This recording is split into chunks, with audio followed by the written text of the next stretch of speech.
Cultura italiana.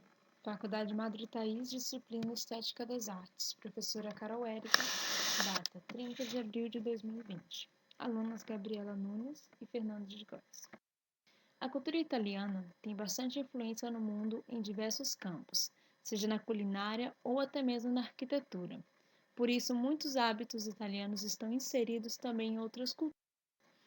A cultura italiana é muito conhecida ao redor do mundo por suas massas, como por exemplo a pizza, o espaguete, lasanha e etc.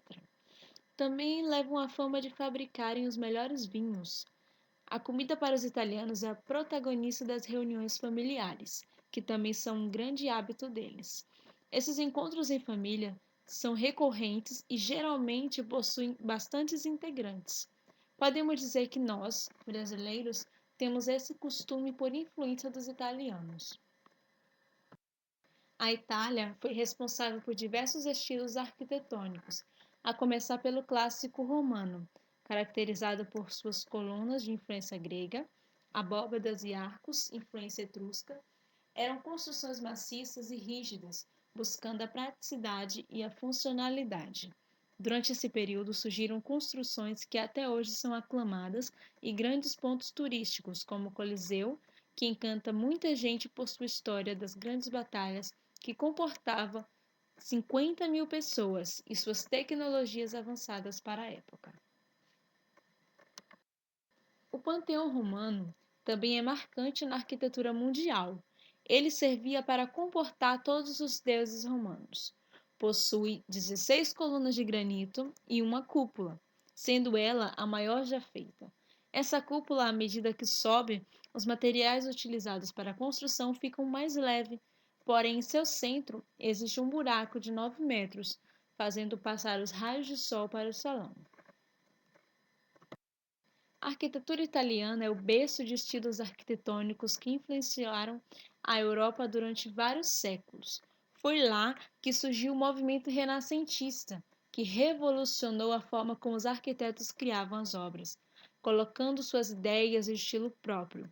Além disso, a Itália também é responsável pelo surgimento do estilo barroco, que trouxe toda a riqueza dos detalhes, curvas e preciosidades dos materiais.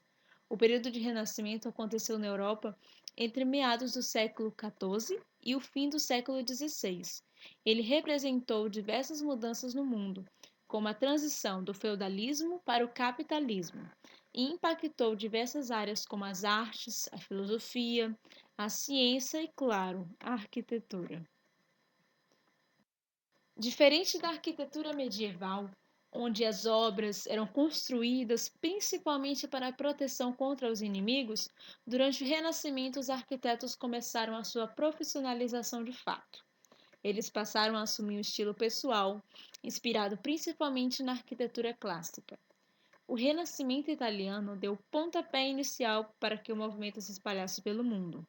A cúpula da Catedral Santa Maria del Fiore, projetada pelo arquiteto e escultor Filippo Brunelleschi, é considerada o primeiro projeto da arquitetura renascentista.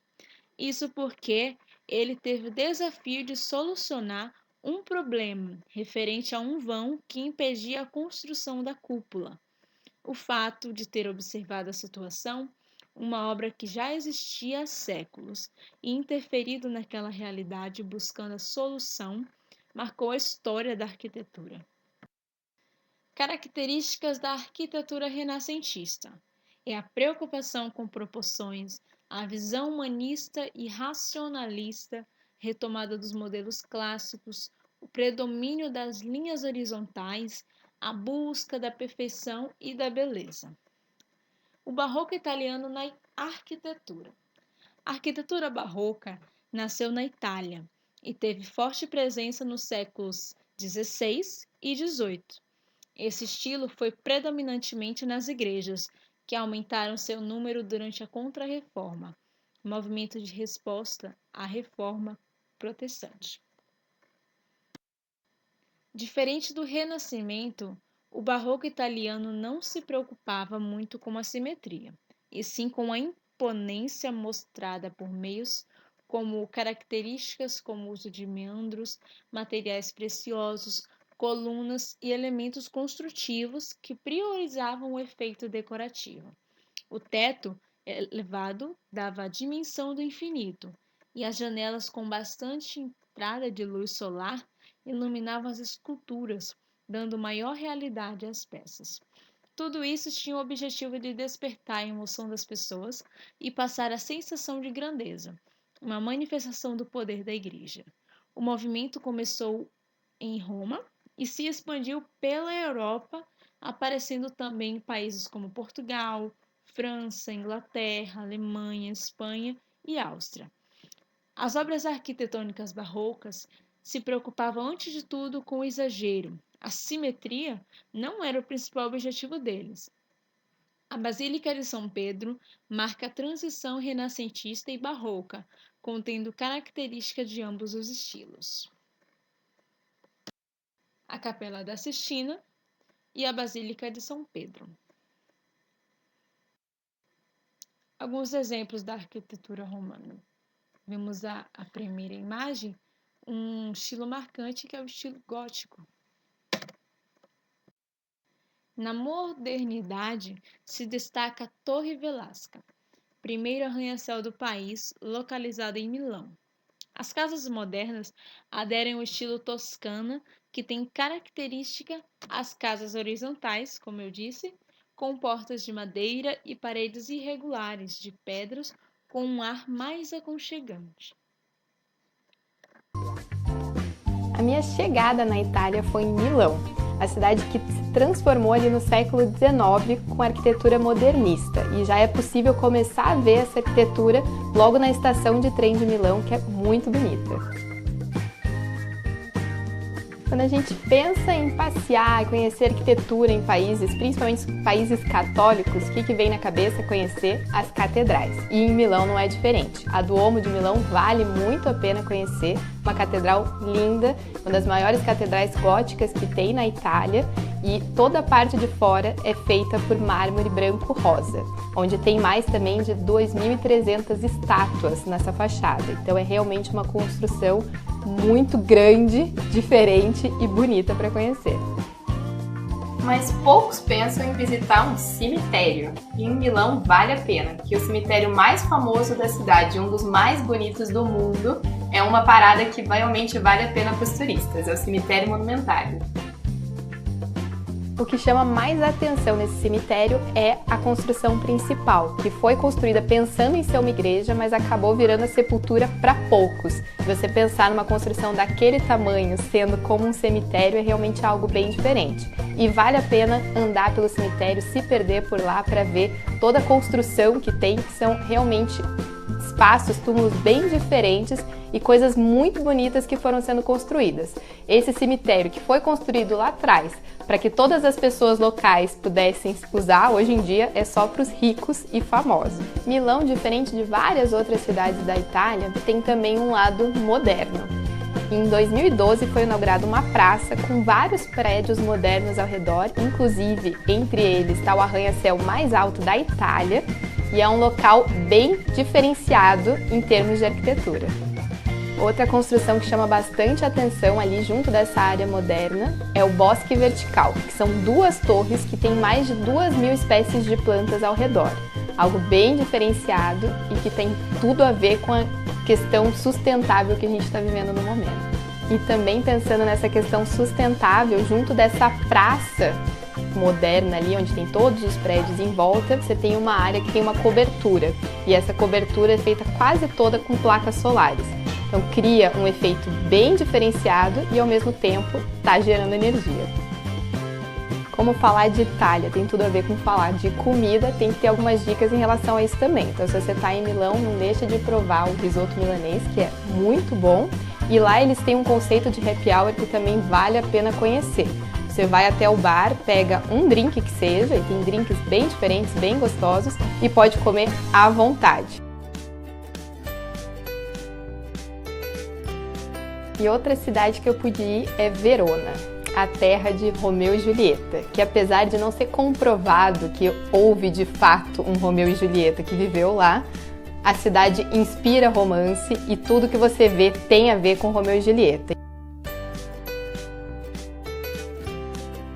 Um dos pontos turísticos mais visitados da cidade, inclusive, é a Casa da Julieta, onde você pode ver o que seria a varanda onde ela ficava esperando Romeu, e tem uma estátua da Julieta embaixo, que diz a lenda que se você pegar no peito da Julieta, você vai ter sorte no amor. Por isso faz fila de pessoas para estar ali tirando foto com ela. Verona tem uma arquitetura da época romana, medieval e renascentista, e é possível ver isso bem nos prédios que tem lá. Você pode visitar palácio, ponte, é tudo muito bonito, bem conservado, e tem no centro da cidade um anfiteatro romano que é o terceiro maior anfiteatro que tem. Super bem conservado também, inclusive sendo usado hoje em dia para óperas. Por isso até não foi possível visitar o interior do anfiteatro, porque agora é temporada de óperas lá.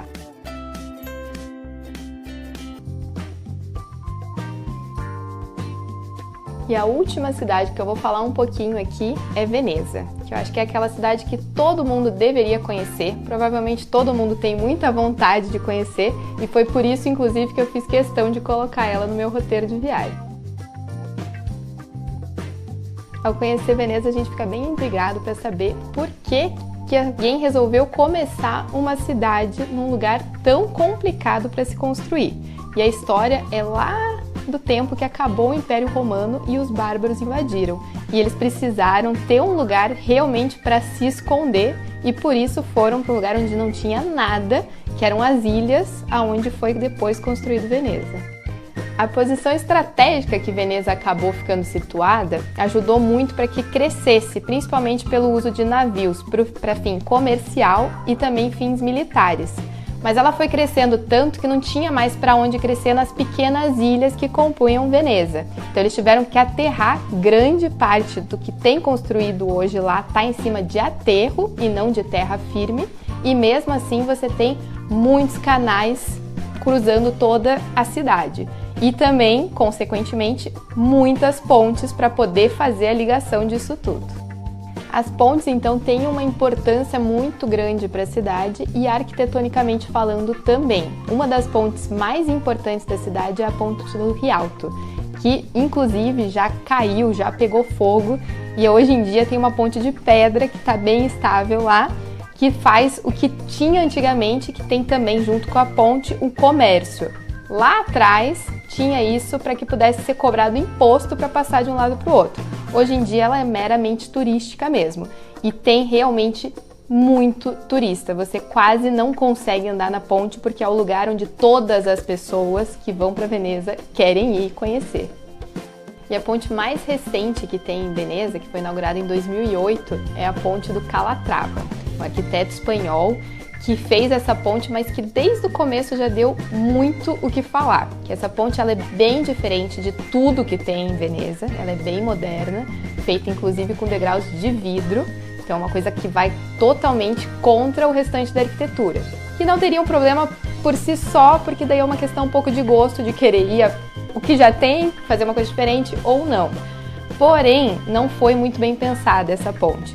Então, não só ela gastou-se muito mais com ela do que foi planejado, e já foi um problema bem grande na época que terminaram a construção, como desde então muitas pessoas já se acidentaram na ponte, porque ela é de vidro, aonde você pisa de fato, e lá quando chove ou quando neva, fica muito escorregadio e as pessoas caem. O sistema que deveria ter junto com a ponte para tornar ela acessível não funciona direito também, então também é um problema, porque você tem degraus que não são regulares e não é simples para qualquer pessoa subir essa ponte e ir até o outro lado. Então, apesar de uma bonita escultura, arquitetonicamente falando, não é algo muito funcional e, inclusive, o arquiteto está pagando uma indenização para Veneza nesse momento. Bom, Veneza é uma cidade 100% para pedestres, ou você pode também andar de barco. E daí que vieram as tão famosas gôndolas para quem gosta desse lado mais romântico da cidade. Mas andar pela cidade é algo que realmente é muito bacana e vale a pena, mesmo tendo um mapa ali a tiracolo, se perder um pouco para conhecer as ruelas, que você vai conhecendo coisas muito bacanas. Inclusive é legal tentar sair um pouquinho dessa zona onde tem muito turista, porque daí você consegue realmente curtir um pouquinho mais a cidade longe de tanta gente. Veneza também tem toda uma parte de arte, onde recebe Bienal de Arquitetura, Bienal de Arte, e é bacana de ver, inclusive, que você tem algumas esculturas em jardins perto dessa área da Bienal.